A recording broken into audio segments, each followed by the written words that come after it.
Smart Ideas avec Juliette Lachenal, bonjour, bienvenue. Vous êtes la fondatrice de Pepsi, entreprise créée en 2019. Avec quelle idée, quel concept? Racontez-moi. Alors, le point de départ de Pepsi, c'est qu'il existe des outils incroyables pour prendre soin de son bien-être mental, qui sont mis à disposition d'un trop petit nombre de personnes. Donc l'idée, c'est vraiment de pouvoir aller, armer chacun d'outils pour améliorer son bien-être mental.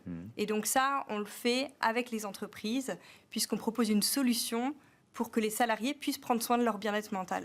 Donc c'est une solution, vous parlez d'un parcours personnalisé. Alors, oui. Sur une appli, comment ça marche? Parce qu'on a toujours un peu peur finalement d'avoir un tronc commun qui est un peu le même pour tout le monde. Et là, quand on parle de bien-être mental, il faut évidemment le personnaliser le plus possible.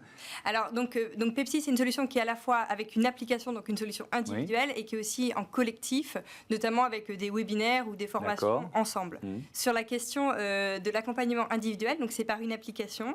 Et pour que l'application elle soit personnalisée, on propose un baromètre de bien-être mental. Quand on rentre dans l'application pour évaluer quel est mon niveau de sérénité, par exemple, quel est mon niveau d'efficacité personnelle au travail. On a 5 dimensions qu'on évalue. Et ensuite, ça permet à la personne de déjà commencer à se connaître, ce qui est le pilier pour pouvoir être plus résilient et mieux dans ses baskets, c'est de se connaître. Et ensuite, on peut pousser du contenu selon les résultats au baromètre. Donc, si vous avez un niveau de sérénité qui est très bas, ça veut dire que vous êtes assez stressé et nerveux. À ce moment-là, on va pousser du contenu avec des exercices pour être moins stressé. Le psychiatre Boris Cyrulnik préside votre comité scientifique. Vous l'avez testé, je crois. Il y a eu 2 années de recherche et développement, c'est ça, autour de cette solution. Qui vous a accompagné? C'est quoi l'itération pour aboutir à une solution la plus efficace possible? Alors, je dirais que l'accompagnement, il y a 2 types de personnes qui nous ont accompagnés dans ces 2 ans de recherche. C'est à la fois, comme vous disiez, notre comité scientifique, donc présidé par Boris Cyrulnik. On a aussi des chercheurs qui nous accompagnent, avec lesquels on peut réfléchir. Par exemple, ce baromètre dont je vous ai parlé ne sort pas de nulle part. Et c'est vraiment un travail avec des chercheurs sur cette question. Et aussi, les deuxièmes personnes qui nous ont aidés, c'est vraiment nos utilisateurs. On a eu 35 000 utilisateurs en 2 ans, ce qui nous a permis de transformer en fait notre produit pour vraiment répondre aux besoins des personnes et surtout que c'est un vrai impact. Quand on parle d'impact, justement, c'est quoi l'impact social? Enfin, quand on parle de bien-être au travail, en creux, il y a le mal-être. Donc, ça veut dire quoi? Ça a quel impact sur notre société?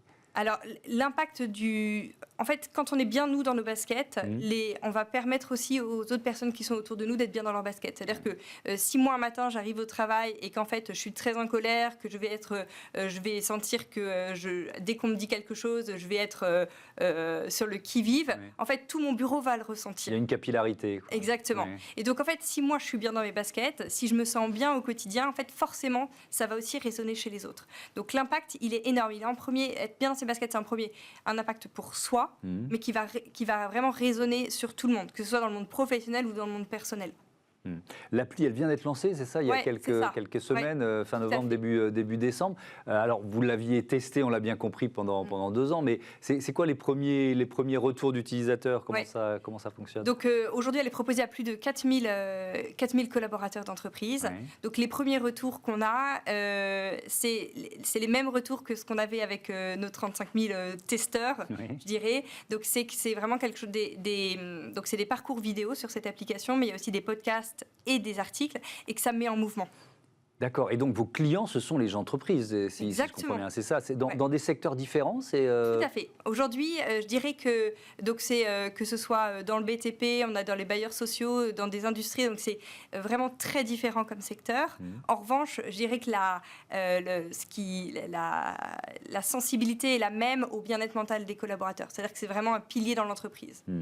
Vous avez levé 800 000 € en août dernier, donc ça veut dire quoi? Vous êtes en phase de recrutement? Qu'est-ce que vous allez... Quelle est la stratégie liée à cette levée de fonds? Oui, alors donc on a déjà pu recruter, donc aujourd'hui on est 9 collaborateurs au sein de Pepsi, et donc on s'apprête à recruter d'autres personnes, notamment des commerciaux, product manager et un psychologue du travail.